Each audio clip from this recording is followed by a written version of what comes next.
Hello, everybody. Welcome to the Prospero.ai stock market live streams today. Sorry if anybody was tuning in at 11 a.m. when we typically go live. We had to push it back 1 hour, so we're starting here at 12 p.m. But thank you for sticking around with us. If you had to wait an extra hour, we appreciate it.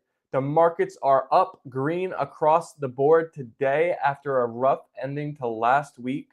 So there will be a lot to discuss about what happened, why we saw so much red in the markets at the end of last week, and why we're getting the bounce today. The VIX is down 10%, back down into the lower 18 levels. And the market leader, or the indice that's leading the markets on the day, is the QQQ, followed by the Russell, followed by the SPY, with the Dow in last right now. Everybody, as you're rolling on in here, if you're watching on X or YouTube, hit that follow button, hit that subscribe button, and like the stream if you're excited for the topics today. As always, we're happy to address any questions you guys got for us, so just type them up and we'll be happy to bring them up on the stream today. But without further ado, I'll take you through some of the topics we have planned. We're going to discuss the firing of the head of the jobs data. So a lot of talk about this after there was a big revision last week and a low jobs number. So what does that mean for the market confidence in the data that we are receiving? That moves the markets a lot. And the low job numbers now also increase the likelihood of a September rate cut to over 80%. So how is the market going to act if that actually comes true towards the end of the year? Then we have a lot more earnings to discuss, another major earnings week. We are jammed packed. So we got a lot of the heavy hitters out of the way, the Mag 7, besides NVIDIA, I believe all have been reported, but we still have Palantir, Hims and Hers, AMD, SMCI, Uber, Oscar, Disney, SoundHound, Rocket Lab, Block, so many. We probably won't be able to hit on all of them specifically, but if any of those companies I just rolled off you're very curious about hearing, mention them in the comments and I'll be happy to bring them up for sure. We'll try to hit a few of them at least. Then, a statistic I found very interesting, the Mag 7 versus the rest of the market is experiencing very different growth. So there was a stat that came out that 27.2% was the earnings growth for Mag 7 so far, and the rest of the SPY has been about 7%, so a big discrepancy there. Maybe where we're seeing the Russell continually lag the QQQ. Soft spot, you want to hear about SoundHound? That's a good one because George, we've had our coverage of SoundHound for a long time now, and we have some great shorts on it. So yeah, we'll be definitely happy to bring that up today. And they're an interesting spot. Let's check in on SoundHound actually, how their stock has been doing recently. 1 second. All right, they're still over that $10 level, and they're up 5% today. They trade a lot from what I've noticed, like the quantum stocks like RGTI and IonQ and QBTS and all of those. SoundHound seems to trade very similarly to those. So it'll be interesting to see what George has to say about them for sure. Another thing I also want to bring up today is Elon Musk's pay package. So we got some new details about a pay package that he is expected to get, but only if the $56 billion mega pay package continues to be declined. If that one winds up going through eventually, this one will be voided. But it is a $29 billion pay package. 16% of Tesla is what he will have at the end of that. So hit Tesla. It's been a very range-bound couple of weeks and months, I feel like, for Tesla. So what's going to happen next for the stock? It seems like one way or the other, up or down, it's about to make a move here soon. Then I have to bring up Berkshire because although the markets have been ripping, Berkshire stock just cannot get out of its own way. I believe it's about 15% off its highs now. And is this a bad sign about the macro economy as Berkshire has its so many different businesses throughout the overall economy? So does it have more to do with that? And is that why the stock is down? Or is it the Buffett less future for the company that the market is just not able to get excited about the stock right now? And maybe Greg Abel will need to prove himself before the market starts to buy Berkshire up again. Then another crazy IPO took hold of the markets last week. FIG, the Figma IPO, soared like crazy on day one, hit a $60 billion market cap. And if you guys remember, Adobe tried to buy them just a few years ago. I want to check on Fig today to see where they're at. I think they were up 200% or more on day one, from like 30, the mid 30 level is where they were gonna go IPO, and then they instantly shot up over $100. So I think they even got close to like 130 at one point. They're down to 94 now, down 22% on the day. So the volatility of these IPOs recently has just been like incredible. Obviously, we've covered the CoreWeave, the Circle IPO. Now the Figma one is doing similar things to those. I want to ask George, like, it seems like it's free money if you're an institution and you're able to buy shares before the company is actually listed on the market, and you're able to bid at those initial prices. Um, so what's going on there? How can maybe the system be more efficient for retail investors, where retail investors can buy in before the stock is like publicly listed? Because we don't get access to any of those prices. I feel like they just shoot up immediately, and people are able to buy them right before that. So how can that change, or will that ever change, or what's going on there? And last but not least today, I want to cover Joby, because they made an acquisition, not entirely of Blade, which is another public company. So Joby's ticker GOBY, Blade BLDE. They just acquired a section of Blade's business, and it was their air passenger business. So Blade will be keeping their medical organ transplant division, and they're going to be staying a public company, but rebranding as Strata Critical Medical. So a lot shifting in that air taxi, drone space. What does it mean for Joby's future? They are up today on the news. Let's see how they're doing right now. Joby is currently up 21% on the day, now over $20 per share, and Blade is up 27% as well. So looks like a win-win for both companies in the eyes of the market today. Joby's been one of those smaller cap stocks, like the quantum stocks, the nuclear stocks. Joby that has looked very bullishly in the Prospero signals for some time now. But after we've seen this tremendous run-up in the shares, it's a question I always like to ask George, like, is now the right time for an investor to buy shares in the company, or should you wait for a pullback? So this year, Joby is up 153% year to date, and up 216% in the past 3 months. Let's see, 103% in the last month. So with such a big move so quickly, should you wait for a pullback, or should you just ride the momentum? Like we've been seeing, a lot of these stocks can really, really run. See a question from Ori. George, does Palantir need to beat analyst expectations by a wide margin in order to go up today? So Palantir is another stock I feel like similar to Joby. It's like it's just kept on running. It's like, when is it ever going to stop? Could it be the earnings today? That's a very good question, Ori. It'll be interesting to hear what George has to say about that. And that's one of the ones we're definitely going to cover. I want to take a look now at the QQQ and SPY net option sentiment. We'll see how they are reading. They've turned a little bit more bearish since that towards the end of last week, when we were seeing the bearishness in the markets, and then when I was looking this morning. I think SPY was all the way down to 0. So it'll be interesting to see right now where they are at. Okay, yes, so the SPY is still at 0 today, and now the SPY has been at 0 for a little bit since last Friday. So it's starting to do that whole flat line at the 0 level, which has been a bearish indicator in the past. And the QQQ is down to 27 this morning, after remaining in the high 40s, mid 50s for the better part of the last several weeks. We are all the way down to 27 here, and we were as low as 21 this morning. So a big drop lower in the QQQ.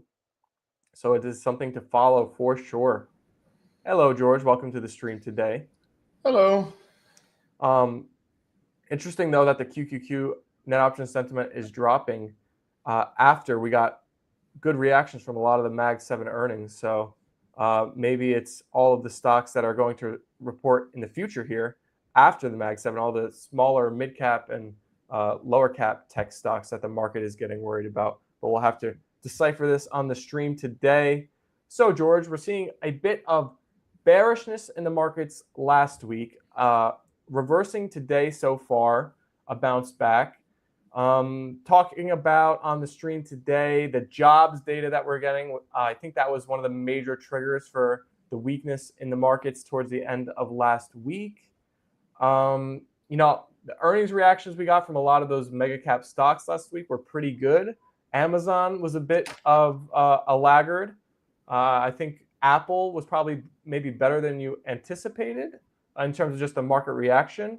So the market's, though, getting weak now after all of those mega caps have reported. How do you feel about that and what you were hearing when you joined the stream? Like, do you think it's in anticipation of the other stocks that are left to report, and also the jobs data? How are you feeling about that after last week? Yeah, I mean, Apple was a bit of a surprise, but I think we were right about everything else, especially the cloud provider, like the cloud leading the way. Not exactly the most controversial opinion, but still, they're beating even on high expectations is what happened. It's a really interesting market right now, a really tough one to read. I mean, I think the best way to define what we're seeing in the market right now is this is a buy the dip market, right? I mean, we've seen, the negative reaction to Powell speaking turn around really quickly. And then, there was a tariff escalation the market wasn't really expecting, combined with a pretty horrendous jobs report, a correction, and in the jobs numbers, and then, someone being fired for reporting the jobs numbers, and whatever that is, like, whether it was numbers previously being manipulated or a concern that someone getting fired over, reporting things, there might be changes in the numbers going forward, reporting differences. I think, that scared the market. And I think it should for good reason. But, again, I mean, the market responded really badly to that, and it should. But again, like a big rebound today. So, that's the big thing that's, resonating with me. But on the other side, you see QQQ net option sentiment going down, SPY net option sentiment going down. So it's possible this time, and this is where I'm getting increasingly concerned, we're seeing buy the dip, but also hedge the buys of the dip, right? We're seeing more and more of that behavior. So yeah, I'd say it's a very interesting time. But you always have to have the right approach to these kind of things. And we really thought about, trimming our portfolio. We wrote about it this weekend, really having the right approach.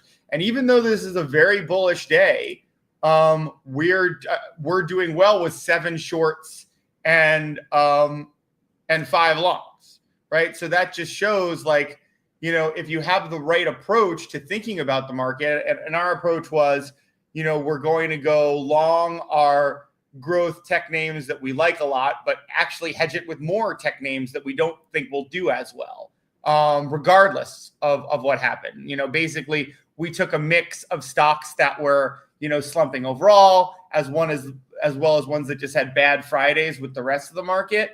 So we thought we were setting that up well, and we haven't really had to make any adjustments, even though we're 7 short, 5 long.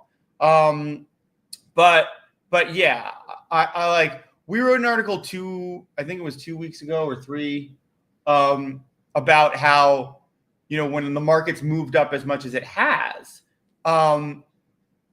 it's only a matter of time until there's some kind of strong correction, though. So we are kind of waiting on that strong correction, and math says the longer it goes, the more likely it is to happen. So I think that's why we're seeing some of that hedging too. I think, I'm kind of feeling the same thing that I'm seeing institutions feeling, which is just like, well, is one of these things going to actually take it down more than a day or more than 2 days softly, or are we in just that bullish of a market? So with the major revision in the jobs number, is it causing you to start to lose some like faith in the credibility of the data when it's reported? Or do you think it's more of like just the headline right now and like you still think the market will react to the numbers? Because I've seen some people start to speak about like maybe the numbers that are being reported aren't going to mean as much if people don't have faith in them. And then it becomes a little bit more of a gray area, I feel like, for people. It's harder to like trade or invest on like what's actually happening if you don't really know one way or the other. So how do you feel about the credibility of the data right now? Well, I mean, I think I think the I think what we're dealing with more than any one political party or one leader is the divisive politics eroding credit. You know, the more both sides just go at each other, and the more sustained and the harder that gets, the more it erodes the credibility of the whole thing, right? Because I think when you look at it, I hear Democrats and Republicans both kind of saying, well, this means you can't trust the numbers. Obviously, they have different perspectives on it, but that's what happens when both sides like blame each other so severely. It erodes the confidence and everything. And I think this has been a long time coming. But yeah, I think that those jobs numbers are concerning, not because of any like beyond politics. I think it's concerning because of a topic we talk about a lot, which is AI taking jobs, right? Not as many opportunities. And I think that's the major concern. Because what we're seeing today is the market saying like, I actually think the markets could do well, even if there are bad jobs number, partially because of automation, partially because of AI. And my concern has never been the markets, right? The markets, if AI is replacing jobs, you're going to get more consistent, higher margin companies. The markets are going to love that. It's the societal problems of that job loss. Especially with, a lot of the public programs getting cut. That's a bad combination, right? Medicare being a lot harder to get, and then potentially job loss ramping up as well. That could create a lot of unhappy citizens. And one of the companies at the center of it all is Palantir, which is reporting today after the bell. And Ori was asking about it in our chat. He's asking you, does Palantir need to beat analyst expectations by a wide margin in order to go up today? So I think you've talked about it before. You see the numbers that are expected, but then there's like the whisper number of like what it's actually supposed to like. So do you think Palantir needs to like really beat even the numbers that we're seeing as expectations today? What's the whisper number? Let me try to find that for you. Well, we can also give Perplexity an ask too. I'll get that running.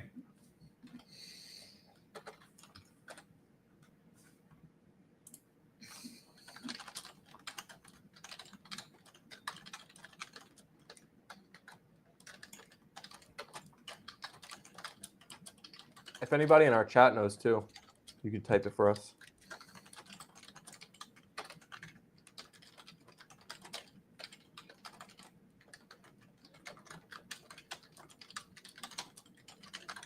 Yep, we're just gonna send this to Perplexity Deep Research and come back and see what it says. I think that's true, but we kind of have with Palantir, like why I'm leaning. I actually think their numbers, like their actual earnings, was like a small beat and it didn't do well last time, and I think that's why this topic is coming up. So I think that's tough, right? I think it's tough when you're giving a situation where it's just like, oh, this has to be a lot. But on the other hand, I think there's so much hype. Like last week, I think they just announced a new $2 billion contract with the Army. That's the other thing. You kind of have that, the same thing that's helped Tesla through some hard earnings reports. Not this last one's, but some ones before that. Just basically so much hype on AI, so much hype on the future, carrying it up. And, I think, with the amount of work that Palantir is getting from this administration, it's kind of hard. It's kind of hard to not see that kind of earnings call be very exciting. But at the same time, if they, like last time, don't beat or miss, I think that could be a pretty severe downside reaction. And we're kind of talking about, like, I think the reverse of what I was saying last week with Meta. Like, if they do well, the upside is going to be a lot bigger. And I just don't see a tremendous amount. I don't see a tremendous amount of downside because I think there's so much.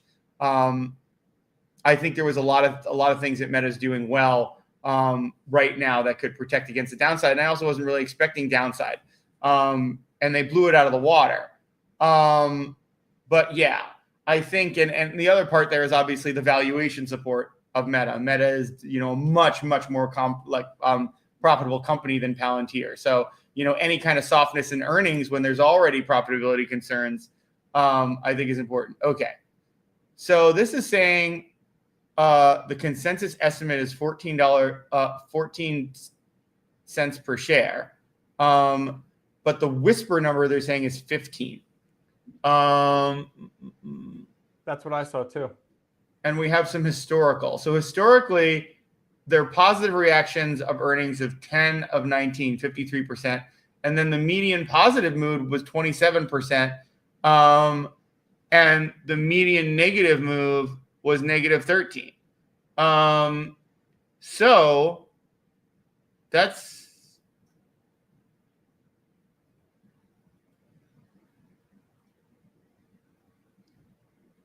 Uh-oh. Did we lose George? No. I'm reading. Sorry. Okay. I have a reaction to like what you said. Like when you said, there's more upside seemingly, and like any downside you think will get bought. It's just crazy to hear that when you see a company that's like trading. What is their market cap now? Like 350 billion or somewhere around there, and they're expected to do like less than $1 billion in revenue this quarter. Like I just saw the number is 938 million. It's just insane multiples. It's like if they were to miss that revenue and people were still happy to buy up the shares, I guess people just they expect them to grow like insane over the coming years, right? Because they have to grow into that valuation like relatively quickly, I would imagine, like within like 5 to 10 years or something. The implied growth rate is crazy. No, I was saying the opposite. I was saying if they miss, even if they hit or go over a little bit like last time, we could see a downward move. But looking at these numbers, like, especially now that I'm seeing the median positive move at 21 and the median negative move at negative 13 and 10 of 19 have been positive, that definitely sets up a positive expected value of this event. And some other earnings events, they didn't necessarily have this alignment with the government administration. So yeah, I'm leaning towards holding, but what I will probably do, and what I frequently do with these things, if I see it go down like 5%, I'll bail. So we have a very busy earnings week, even beyond Palantir. So I'm going to read through kind of the schedule of like a lot of the more popular names that are going to report, and we'll try to hit on at least a few for our audience. I saw Saucepod already asked about SoundHound, so that's definitely one we'll cover. But here is the list. So after Palantir, Hims and Hers, AMD, SMCI, Uber, Oscar, Disney, IonQ, AppLovin, D-Wave Quantum, Eli Lilly, SoundHound, Rocket Lab, Block. So a ton. Monday through Thursday is going to be busy after the bell every day this week. I guess we could start with SoundHound since we got a question about it. If anybody who's watching now is curious about another company I just named, feel free to comment. But we'll try to hit a few, but we'll start with SoundHound. How are you feeling about them, George, at this state? Let's see. Let's see how they're doing in Prospero today.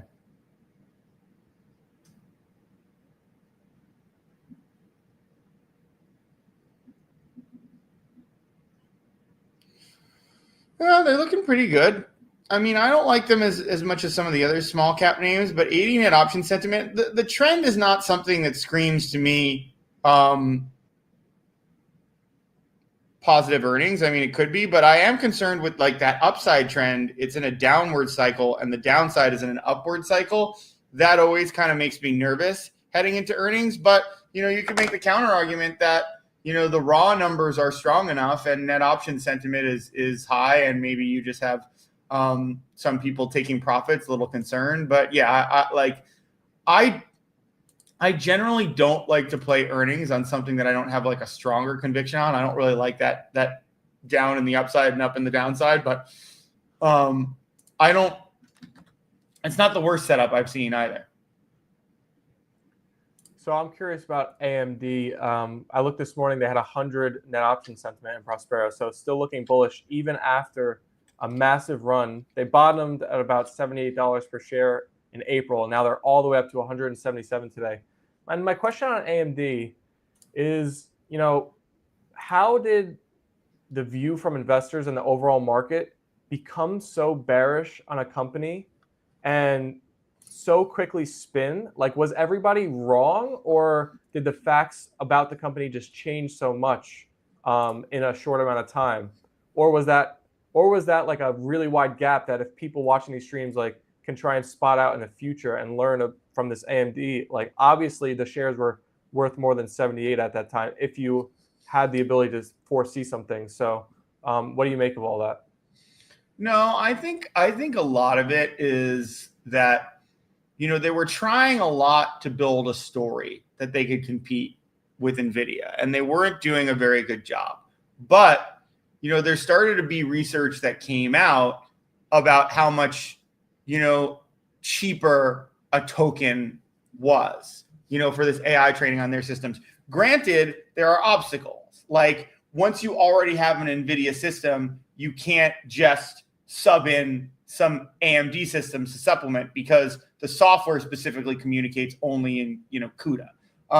But if you're all of a sudden, if you have high compute needs, but maybe you're not like that big of a company, you're trying to save money, then yeah, it becomes more compelling to maybe go AMD. And AMD is gaining market share, right? It's a small amount that's growing. But I think that's the story.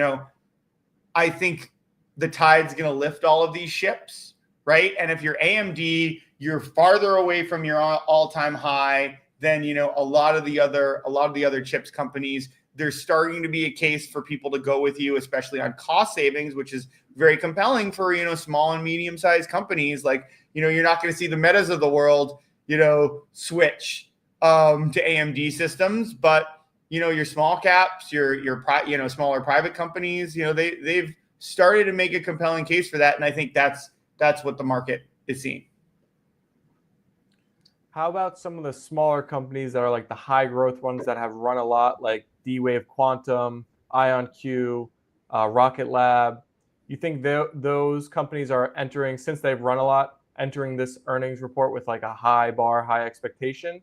And do you have any feelings about like whether they can achieve those, or those? So that's a quantum, and then like a space stock. Do you feel better about one of those industries right now? I think you've got to be crazy to play that kind of earnings, because we're not talking about like, when we kind of like logicked our way through, betting on, Meta last week, right? And we talked through it live, similar to Palantir, like we did this, where it's just like, okay, we can run through the numbers a little bit and make a case for it. These companies aren't really making money. I mean, Rocket Lab more, but it's negligible relative. Like their Rocket Lab, when we looked at, had an even worse PE than CoreWave, which is not unexpected, or forward PE. Like I think Rocket Lab is still in 2027. It's still not making money. So if you can't analyze the numbers, then you're basically just guessing if they have any new news to report, right?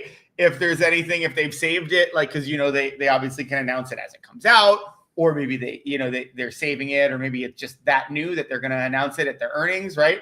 So I think it's kind of crazy to do that, right? It's kind of crazy to bet on if someone's going to release news in like it's hard to forecast earnings. That's even harder. You can't logic your way through it. So I wouldn't recommend it, but we've been talking about this a lot. Like if you're a buy and hold, then yeah, I don't think there's any reason to do it because it's in your philosophy that, maybe they won't beat this earnings, but they'll catch up next, whatever. But I think especially in quantum, I'm challenged to even wrap my head around being a buy and hold investor there, unless, like we've talked about before, you're buying the quantum ETF, right? Which I've actually debated being like, oh, maybe I should just put that in my portfolio for the next, 5-10 years, because I think it's gonna, go up. Maybe I'll get rid of it if I have some, like, in bear markets. I'll like, if I'm sure it's a bear, I'll sell it, right? But I'm working with someone new on the AI side who was at Hugging Face, and she had her she did her master's in quantum, and she was like, I was talking about how I liked her Getty and qubits, and the stuff that she was posting about, like the tech and everything, is just way over my head. And I could generally, grasp a lot of stuff. But that's all to say, it's just like, if you're picking like qubits versus Rigetti versus IonQ, do you really know what you're doing? Do you really know, like, oh, qubits has a better chance of being D-Wave has a better technology, a chance than like Rigetti, or like, I don't think any of you really know that. So I think that's kind of a flawed approach to buy and hold, because the proper buy and hold is, I actually have XYZ reasons to believe that this company is going to be the winner in their industry, right? And I think you're a bit challenged to do that if you're just betting on like which quantum technology is. I mean, I'm sure some people can grasp that, but I'm sure the majority of people that have just picked one of these stocks, has no idea how to talk about what will actually win long term, or the probability they actually have the technology that's adopted, because we haven't even talked about the other part of that, which is Google, making a quantum computer, and NVIDIA making a quantum computer. And it's just like, there's some probability that those guys just like, and it's not an insignificant probability considering they have a lot more capital, that they're the winners there. And all of these companies are ultimately not worth much. But to be honest, if they're, not worth much, they'll probably be acquired for their team by Google if it goes down in value or something like that. But that's all to say, like, what we always try to do is set up good logic systems here, right? And I don't think it's logical to be a buy and hold investor in a single stock name where you can't make a very educated guess on why that stock will win in their industry. Very well said. Last two stocks from the list I want to bring up, SMCI and AppLovin, because these two I feel like are like good poster childs of the Prospero signals back in the day when they were relatively unknown and the signals highlighted them first. And now they're both in different spots. So how are you feeling about those two currently? AppLovin's a tough one, because they just had that negative news story about them being investigated again. I mean, but their earnings always crush it. When do they report? They report on Wednesday. Yeah, I think if I win with Palantir, I'll probably gamble those winnings on AppLovin as well, because their reports are always so good. Their tech works, their margins are great. Yeah, that's how, like, I have enough faith, but if I lose on Palantir, I don't think I want to bet on AppLovin as well. I guess we have AMD's today as well too, right?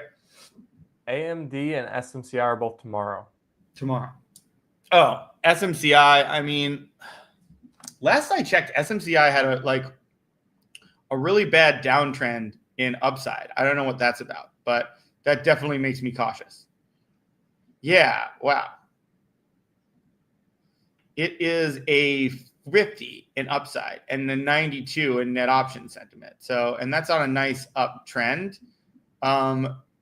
Do with that what you will. I think that's a little too crazy for me. Especially with so many stocks looking good, I feel like currently. So yeah, exactly. I can that's closer to the qubits problem than than the Palantir or the Meta or whatever. It's just like, it's so hard to say. I mean, people are talking more and more about how necessary the cooling technology is. And, you know, they kind of are the best in that. So, I mean, I could talk myself into having good earnings. But that upside is scary. I don't know what's up with that. Maybe there's more, you know, maybe they have more issues that they're going to announce. So moving on to Tesla, because there was news about Elon Musk's pay package.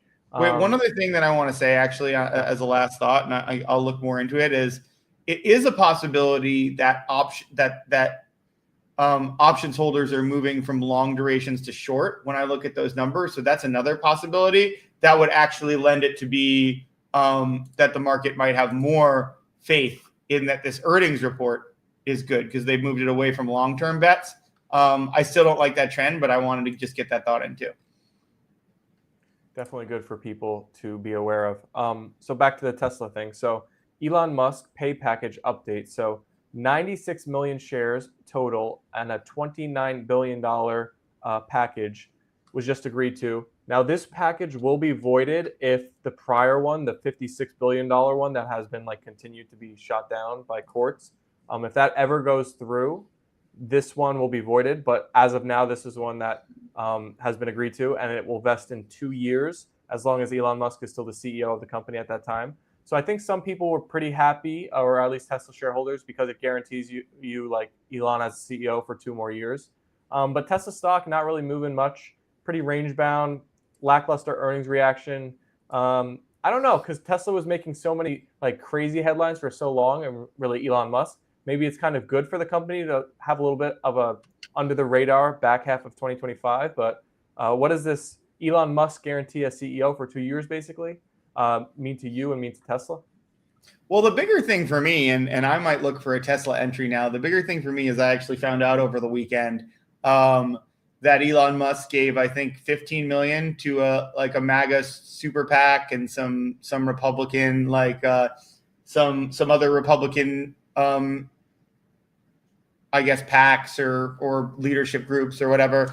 And it was put in a pretty funny way, like Trump. He accuses Trump of being on the Epstein list early in June, and then later in June he puts 5 million into his super PAC. It's a bit of an interesting thing, unless these are apology payments. And they definitely make sense as apology payments. And if you look at all of that fact pattern, and I actually think that makes me feel better about Tesla, right? Because one of the things that I said about Tesla is I don't know if this Musk Trump thing is gonna flare up again, but those payments actually tell me that there's less of a chance, because that's definitely Elon falling on his sword a little bit. That's those are some maybe not for companies, but as political donations go, those are some pretty damn large political donations. So yeah, I could actually feel more comfortable around that. Now, there's other issues with Tesla, like their self-driving in California. There was that big and regulatory issues there. There was that big lawsuit that went against them, and that's a huge payout. I mean, you've probably heard me talk about that many times over the years, Stephen, how they're going to deal with lawsuits around AIs, especially in self-driving, harming people. And the answer is, wow, they are going to be very punitive at a $329 million I think lawsuit. But I think that's important, right? These things are going to be, going everywhere. And I always think about Uber's, I think it was not their official motto, but it was move fast and break shit. I think that generally that's how tech people think. And so if there's consequences for the breaking shit part of it, especially if it's the consequences for Uber was maybe some cab companies. I'm not trying to I actually do think they spied on people and things like that. I'm not trying to downplay it. Actually, that's pretty shitty, but it's not killing anyone. is the point. Like, these cars could kill people, these cars could damage property, and the only thing that these, growth tech companies respect is, money consequences. So I think that that's actually like a very smart counterbalance to rolling these things out. But yeah, I think that there is concern for Tesla, especially because some of the critiques of their camera system versus LiDAR is that things like bad weather can hurt the visibility, hurt the performance, right? So if you're adding risk there, there's also the aspect of, I think in California, they were actually saying, their AI vehicles were going to be assisted with people. So I think that's them admitting that they see the risks as well. They're not just like saying, hey, we're going to let these go, we're super confident in it. But yeah, I think it's one of those things that you can build a bull and bear case for Tesla, just because there are these big unknowns, right? There are these big unknowns, how many problems these systems are going to have rolling out, how much damage they're going to cause, everything like that is a big unknown. If these are blips on the radar and they quickly move past them, Tesla's an excellent price right now. If they're not and they're working out the kinks, you're going to have opportunities to get it at a lot better price than this, in my opinion. So spinning to a very different area of the market, Berkshire Hathaway. It's such a raging bull market. I feel like it's tough to find stocks that are like off their all-time highs. We did that exercise of like finding 5 stocks at 5-year lows last week. If anybody's curious, we have a short about it, so you can watch the recap of it very quickly. But Berkshire is about 15% off of their all-time highs. And I'm wondering, since Berkshire has like the railroads, the insurance, Coca-Cola, is this a sign that like the macro is slipping a bit and people could be getting concerned about the economy, the consumers, and all of those businesses that Berkshire has? Or is it more of the Buffett-less future for the company? And like you said before, when Buffett steps down, the stock is going to drop. Do you think that has more to do with the drop we've seen in the shares so far? Well, I think everything you said is accurate. I mean, we're in a growth, like people are putting their dollars into growth over value, like for so long. Like we do that like growth versus value, like sheet every day.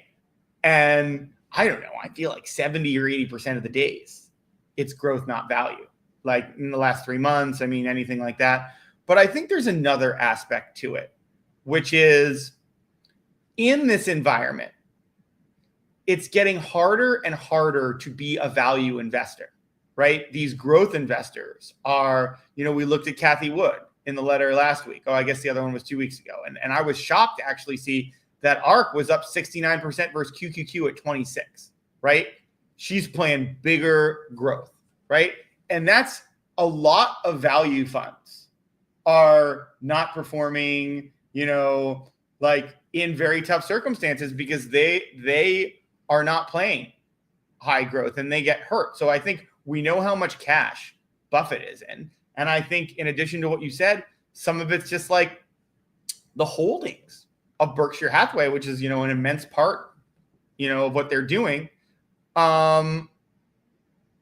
is a big part of how people value them. And I think everybody could look around and see it's not the time. It's not the time to be value investors. Maybe a new CEO will, change that a bit. But that's what I see. That's actually what I was going to follow up with, because I doubt Berkshire and Buffett would ever make like a cultural shift in the like how they invest and their philosophies and the principles of like growth versus value. But maybe with Greg Abel, he's going to be able to make a splash and change the culture of the company, ever so slightly, just to take advantage of a bit more of the tech, the growth. Do you think you could see that happening like in 2026 where Berkshire makes an investment that you would see it and say to yourself, I don't see Buffett ever making that, but that's it. That's like a good investment, like a high growth company and stuff like that. I don't like as much as that's like as much as I'm like, oh, maybe that will happen. Like I would consider that to be a low probability event. Like someone that's trained under Buffett like all these years, like I doubt they're going to come out firing on big growth names. Like we're going hard in quantum computing. Like I don't see that being the case. Like where I could see like a new person like making their mark more is like buying controlling stakes in companies and making them more efficient. That's my like this is the most like tech forward thing I could see or growth forward thing I could see Berkshire doing. Starting to buy controlling stakes or large stakes in kind of older companies and helping them modernize, right? Helping them roll out things like AI. That is what I could see them doing a lot more because that's still a value play, taking a company, seeing they have old infrastructure and modernizing the infrastructure. In the past, that's meant different things, but that's my prediction of where like Greg Abel could innovate. I don't see him buying a bunch of Palantir, but I do see that angle potentially. He could just be like an exact Buffett clone, but if he does it, knowing my value investing principles, knowing the kinds of things that are in the playbook, buying something, making it more efficient is in the playbook. So that could be an interesting thing to watch. When you say like an older, do you mean like an IBM, Intel, like a company like that, or like? Nah, like I'm thinking like more boring. Like I'm thinking of like a chemicals company, right? Where you take it and upgrade their shipping to like self-driving cars. You cut a lot of their like middle management managing a supply chain, and you move a lot of them into AI or human supported AI coordination. Like I think there's a lot. I mean, there's lift for potentially anyone to do that. But if you kind of take the Berkshire clout and force that upon people, it might help or compel them to do it. You could see a lot of lift because a lot of people can't pull that off, buying a large stake, buying a controlling stake, and just be like, you have to do this. Some activists can do it, but few people have more cachet than like Berkshire. And even with Buffett gone, like there's activist campaigns that become contentious where an activist tries to get a company and the company's like, nah, we're good how we are, and the company wins. I'm not sure how inclined anyone would be to do that against Berkshire. Interesting points. Topher was commenting that they reported earnings with a write-off also, so it could be part of the reason why shares of Berkshire were dropping recently. What was do you know what the write-off was, Topher? Oh, and he also said ironically sold VRSN, which has also been down since. Yeah, I mean, people still respect. Like people still will buy and sell things based on what Berkshire is doing. So we'll see if Topher gets back, but I want to bring up Figma on the stream today, the most recent IPO in the market that went. So it was set to IPO at $33 per share, and instantly on day one, I believe crossed $120 and got close to $130. Today, it's down 23% now, currently at $93 per share.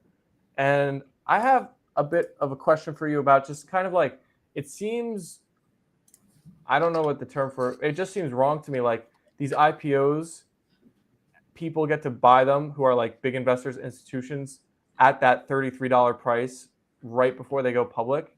And then it seems like retail investors like only get access to them when they are up like 200% or whatever.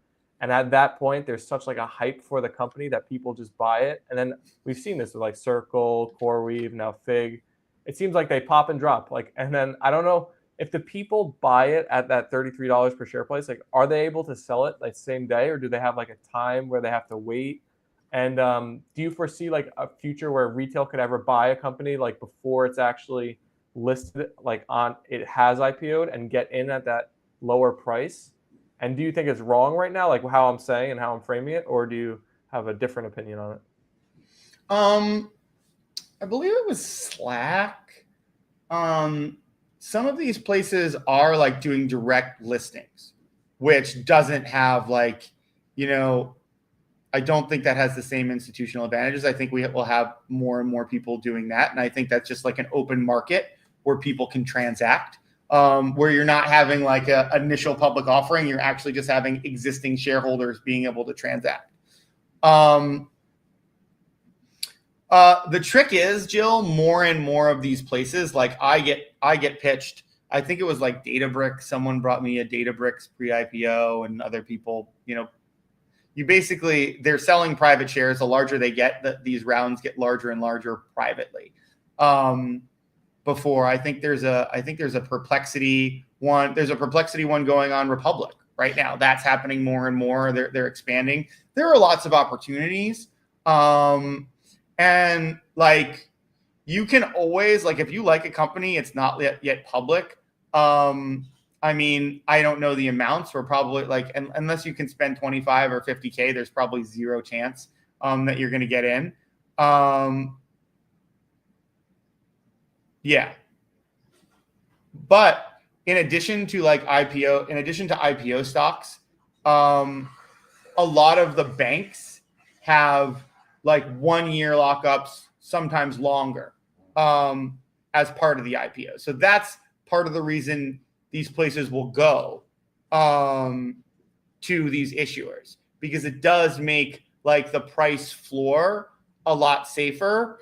But it kind of like this kind of like stabs at a lot of what we're talking about a lot lately, which is that existing valuation metrics don't matter as much in this kind of retail fervor. Like, I'm sure there were great efforts of the investment bank, as always, to price it well, right? You don't want a stock to go down because you price it too high. That is the worst thing you can do as an issuer.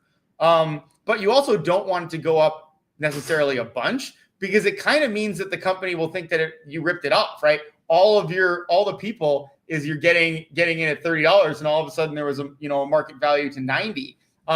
That doesn't make you look very good as an issuer.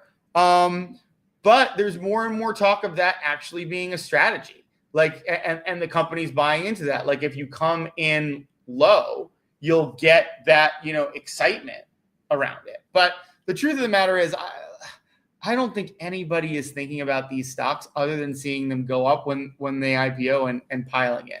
And as a result, like I did with CoreWeave, I'd be much more inclined to find the right moment to short one of these stocks than buy it long, unless if I kind of I wasn't really paying that close of attention, but if I could have gotten into I don't like Figma as much, but if I could have gotten into Circle when it was up 10 or 15%, that one is one that I would have been happy to participate in. But one of the issues here is we try to be signal driven in Prospero, and until we have live options traded, we can't get the metrics into Prospero. So that's been the one obstacle. The thing that's pretty amazing to me too is to see these, the three that have happened recently, Circle, CoreWeave, and Figma. They're not $1 billion companies. They're tens of billions. Figma peaked at 60 billion market cap. So it's just crazy to see. It's I don't know, the market caps aren't what they used to be. These tens of billions of dollars companies can move crazily now. So it's just wild to see that happening in the market today. It's 10 billion is everything. I mean, Nvidia is going to hit 5 trillion market cap. It's it's just going crazy. Yeah, I mean, you're basically IPOing above where the minimum entry is on the S&P 500, and that's crazy. That is a very new thing. I think I saw a stat last week. I'm forgetting which day it was, which mega caps, but the moves, I think it was Microsoft and Meta were on the same day. I think the share price movements that they had on their earnings reaction were bigger than the entire European stock market, which is just like, it's just insane. It's crazy. Yeah, it's nuts. We have one more topic to discuss on the stream today. We've had close to 2,000 people in here, so thank you all for watching. Hit that like button if you've enjoyed the topics so far. Yeah, thanks. We're like going over 2,000 every stream now. Appreciate the audience. Did you also harass them to like? Of course, George. That's why I'm here. Like and subscribe, everybody. Follow us on X. And get your last questions in before we do the switchover, if you've got any stocks you want us to cover. But I want to ask you about Joby, because they're another stock that's just been going crazy, and they are up a lot today after they announced that they are acquiring not the entirety of Blade company, but their air passenger unit for $125 million. And what's going to happen to Blade is they're going to stay a public company, but they're going to be rebranded as Strata Critical Medical, and they are just keeping their medical organ transplant division. So very different business going forward for Blade. Both stocks are reacting very positively. So this is one of those, I feel like we haven't seen that a lot recently, where like it's a win-win for both companies seemingly. So what Joby is acquiring is... Damn, we just dropped Joby last week. What they're acquiring is the business that from Blade that it had 50,000 passengers in 2024, 12 urban terminals in JFK, New York Liberty, and several Manhattan locations. So this is a good question. Since you dropped Joby, are you interested in getting back into the stock on this news after they're up even more, or are you going to wait for a pullback since the stock has been up and up and up and away? Yeah, not like I don't really make a habit of getting into stocks after they're already up 20% in a day. I'll look for a pullback. But yeah, this is a very smart move for them. I'm not surprised, because like the big problem with them is like, when is there going to be revenue, right? Long time away. But acquiring something that is revenue producing now, like using their considerable capitalization to expand, Blade and get them a bit of a revenue base leading into their flying cars. Also, going into different locations with Blade and establishing relationships with like the aviation commissions in those localities. Very smart all around, right? Because when you go in there, with Blade, you're going to establish relationships. You're going to do it a little easier. You're going to figure out, where you have your allies. And ultimately, that's going to give you an idea of when you have flying cars ready, who are the right markets, who are the right people. You could probably, in the friendliest places, you could probably start donating to the right political campaigns that are going to make it a little easier to get your flying cars out there when it's there. And I mean, the other thing that I will say about these flying cars is, self-driving car, like, maybe, it's exciting, but, maybe you don't want to be on the first part with the accidents or whatever. And like the biggest problem with automated cars is all the other people and shit that they're interacting with. They're not like, flying cars, you probably have like an open sky, right? I definitely trust a robot to like fly in an open sky and avoid the like very small number of things it has to avoid. So that's all to say, like with flying cars, you also have the aspect of it being like a cool draw for people. Like, hey, we'll get you like, help us roll it out in your area, and we'll get you access to the first one. Now, my only other question on this subject is the point you've made before of like where companies, I think it's been about Apple, where like they've lost the ability to innovate within the company. And is this a bad sign if like Joby is supposed to be delivering on this like futuristic tech themselves, if they feel like they have to go outside of their company and acquire another promising technology? Is that a bad sign or no? No. I mean, like I say, like there's a big difference between only acquiring or, putting your money into like a side business like Bitcoin that I talk about, or this is, like I said, this is a smart infrastructure. It's a smart infrastructure acquisition. It's a smart revenue acquisition because it gets them more revenue in the short term versus like a lot of it's like more of a long tail. There are various smart things about this that I can't say they're just acquiring to acquire. Like there's tremendous strategic value in this. And I think the market is showing that as well. All right. So we have come to that time to do the switch over. The markets, looking at them right now, look like they're hanging out just at the highs. Interesting day though. Like they made a move in the beginning and now we're kind of just stagnating across the board. So it'll be interesting to see what you decide to do in the model portfolio. But everybody stick around. George will join us in the Prospero lab. And be right back. Yes, we'll see him in a moment. I will update you all on the QQQ and SPY net option sentiments. I hope you all enjoyed the stream topic so far. One last call. Hit that like button, hit that subscribe button, hit that follow button, whatever social media you are watching on. All right, let's check on the SPY and QQQ net option sentiments, see if anything has changed. Thank you for all the comments, by the way, today from Jill, the Barrelman, Topher. Who else did we have in the chat? Ori, Saucepot. Thank you guys. Love seeing the comments. Okay. I will take a look now. QQQ and SPY net option sentiment. So SPY looks like no change, is still stuck at 0 here, but QQQ has risen up to 36 now. So still below the 40 bull bear line, but it is rising up, getting closer to it. It'll be interesting in the last 3 hours of the day to see if it's able to eclipse the 40 level. Let's take a look at Bitcoin. We didn't talk about it much today, but let's see if it is up on the day with the up market. Yes, it is up 0.62% today at about $115,000.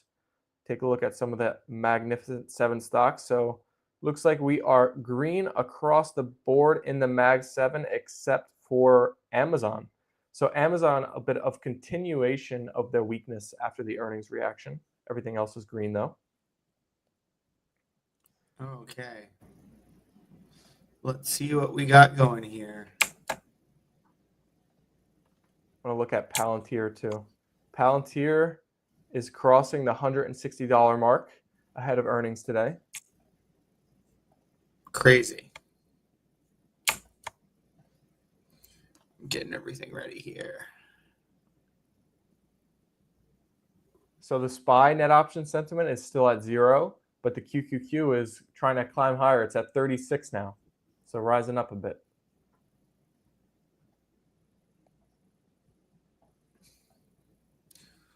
Okay.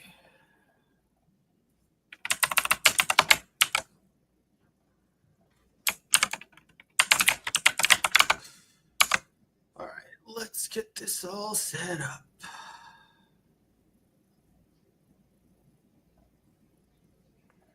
I don't know if our viewers have been following like the stocks that look very good in our signals and their earnings moves, but it's been interesting. I've been watching like Carvana and Reddit and their earnings moves when they've been on the short-term bull list looking bullish, and seems like the signals are nailing it.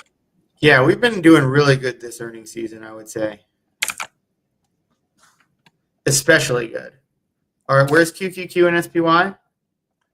SPY is at 0 and QQQ is at 35.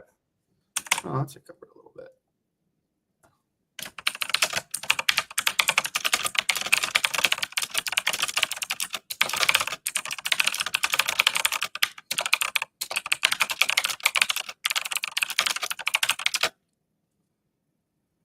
All right.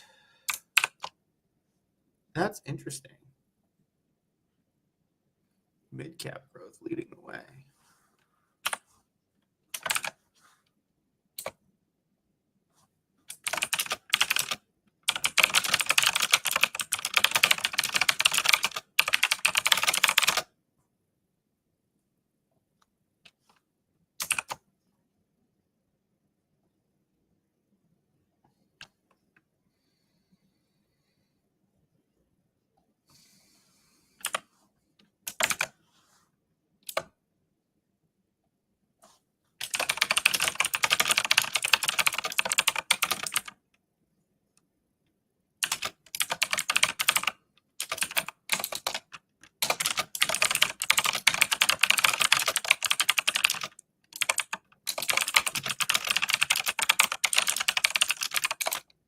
a good time for energy, consumer defensive, and financial bears, and almost everything looks good on the bull side.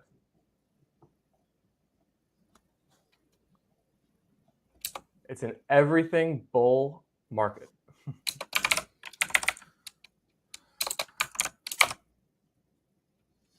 It's August, so this is officially the last month of my 30s. Oh boy. You gotta enjoy it. I'm gonna be officially an old person soon.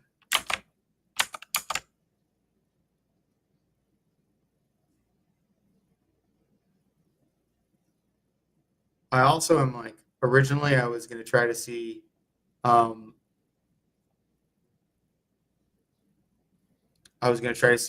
on my 40th birthday at the Meadowlands, but the tickets are like $1,000.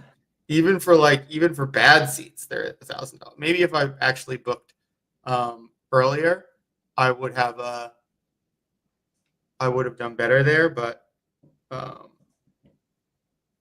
That's insane. But so, off topic, but my cousin just went to see Zach Bryan and he didn't want to pay a fortune. So he was just refreshing and waiting. And he got tickets for like $19, like after the concert started technically, but it was still like the pre-performances. So maybe you gotta just keep your eyes. yeah, I think I could look at like Cash or Trade and like Craigslist. Like, but the problem when you start doing that is you start to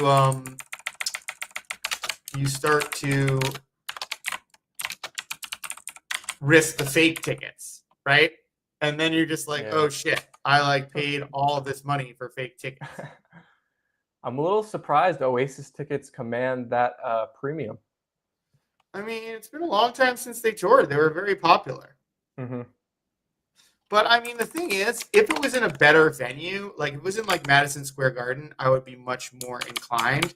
But I hate the Meadowlands or whatever it's called, Giant Stadium. Wow, I was really bearish.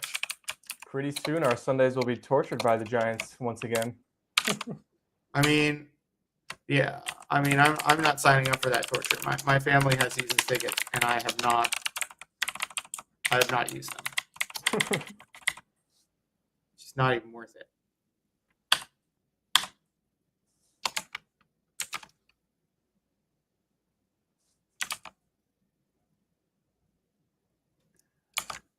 What's DXC doing today? Yeah, I'm getting rid of one of those too.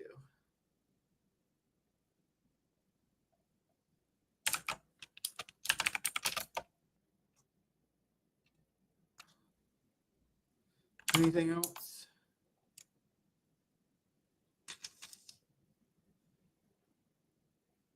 Micron's very low. No. Okay. Let's look on the long side.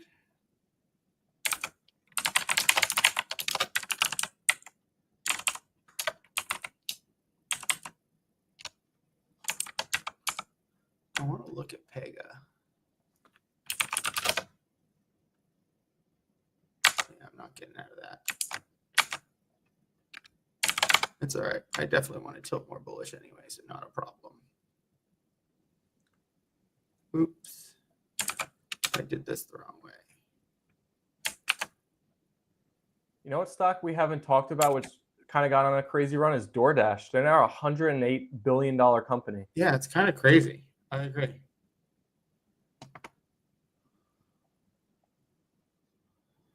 I just like, it's the same kind of thing that we talk about. The margins are just shitty on that business. It's kind of,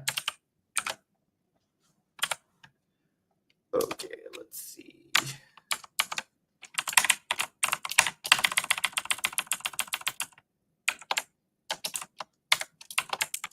What's BLND?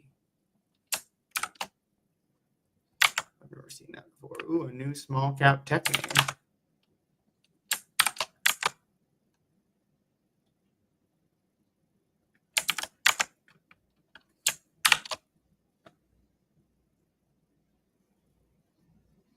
Did Restoration Hardware report earnings?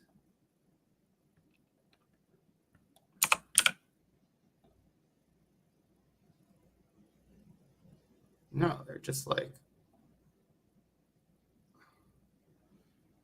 I'm not touching restoration hardware.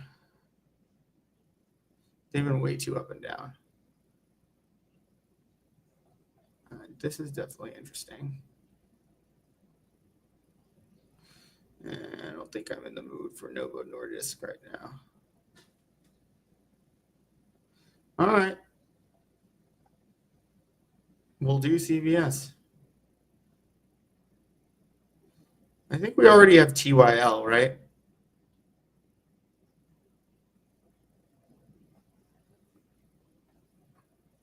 Let me see.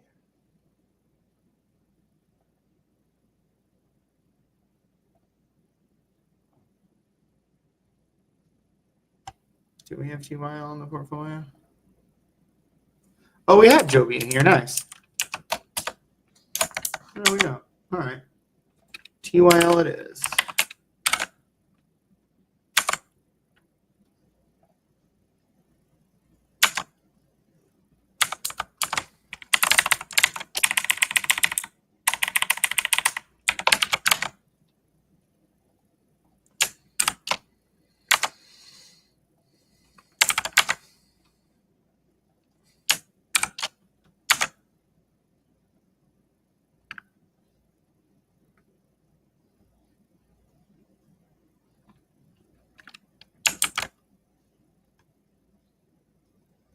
What's going on here?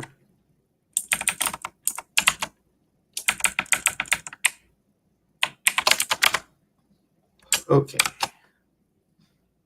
What's happening? You do have TYL, by the way. Oh, we do? Yes. Why was I not seeing that? Currently a win. Oh, yeah. I don't think we need 2 TYLs.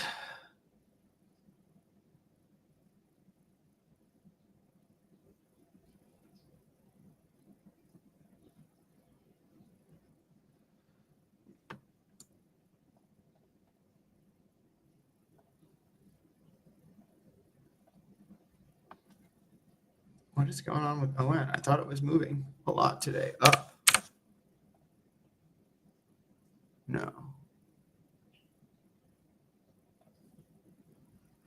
We might be late on that, but whatever.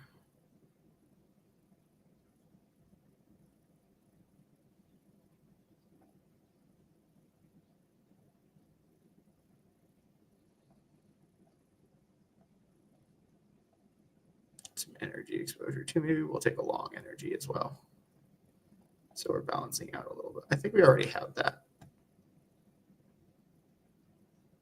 What's the door?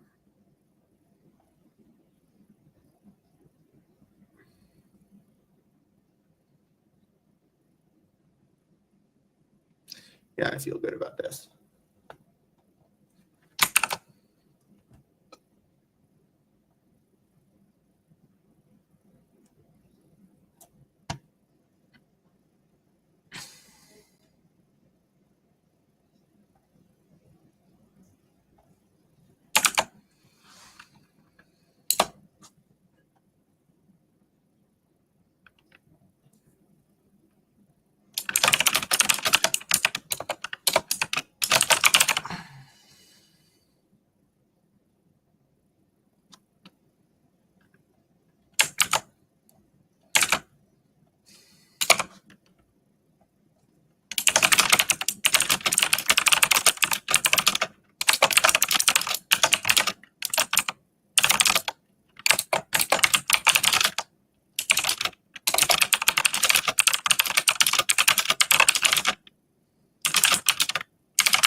All right, let's look at this.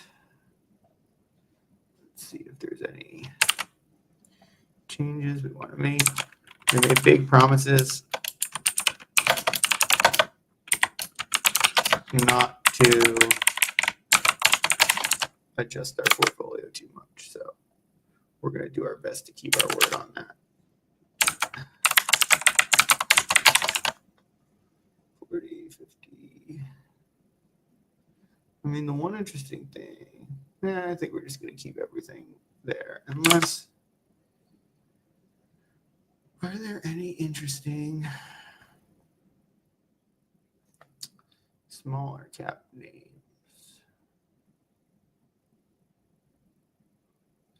What's going on with Jenny?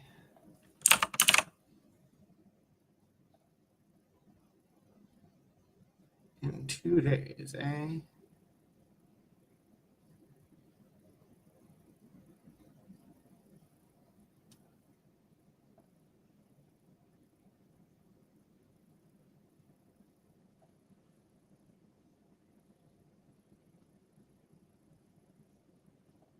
I mean, that's looking very strong. Heading into. We'll keep our eye on that. I'm not sure we want to make a move on it yet. All right, done with that. All right, any questions? Seeing no questions in the chat. Just Gilbert said, think so, yeah. That was the TYL question. All right. Thanks, everyone. All right, thank you, everybody. We will be back Thursday this week at 3 p.m., so a day after our usual Wednesday stream. But best of luck, everybody, on another busy earnings week. We will see you all then. I hope you enjoyed. Thank you, George. I hope you get those Oasis tickets. And we'll see everybody Don't think it's Thursday. happening. Bye, everybody. See you later in the week.